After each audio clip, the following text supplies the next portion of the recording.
পড়েছিস? আরে বেস্টি রাধা, আরে bestie Piu, happy birthday bestie. Thank you.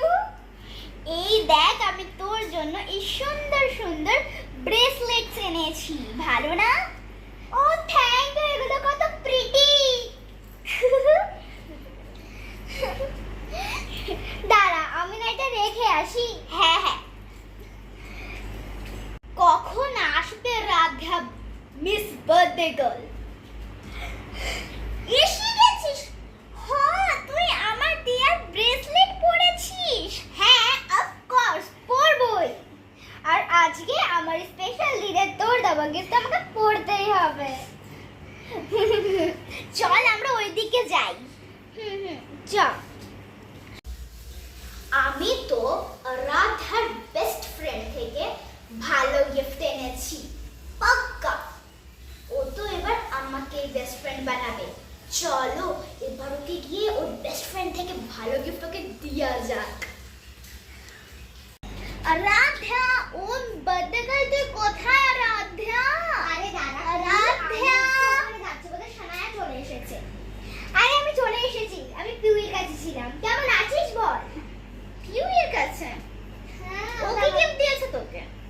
ও তো আমাকে দেখ কত সুন্দর ব্রেসলেট দিয়েছে, আর একটা তো ঘরে আছে। এই নে আমি তোর জন্য এই পান্ডা এনেছি, নে। পান্ডাটা আমার ফেভারিট। কেমন আছিস বল? হ্যাঁ হ্যাঁ আজকে আমি ওখানে বস, আমরা দুজনে জুস নিয়ে আসছি। এই নে সেনায়া। ও ওয়াও, আচ্ছা আমি না একটু আসছি, তুই যা। হ্যাঁ ঠিক আছে। আমি তো জানি যে আগে গিয়ে কি শো হতে চলেছে। আমি জানি যে ওই পিউই আর ওই রাধার ফ্রেন্ডশিপ আজকে ভেঙে যাবে, আর ও আমাকে বেস্ট ফ্রেন্ড বানাবে। ও তো আমাকে আলাদা করে জুস এনেছে, মানে ওর গিফট, আমার গিফট ওর ভালো লেগেছে। এবার তো আমাকে বেস্ট ফ্রেন্ড বানাবে। কখন যে রাধা আসবে আর আমার সাথে কথা বলবে? ওই যে এসেছে শোনায়া, ওর সাথে লেগে আছে, কখন যে আসবে। এই নে পিউই, তুই এত রেগে কেন আছিস? না তো আমি তো রেগে নেই।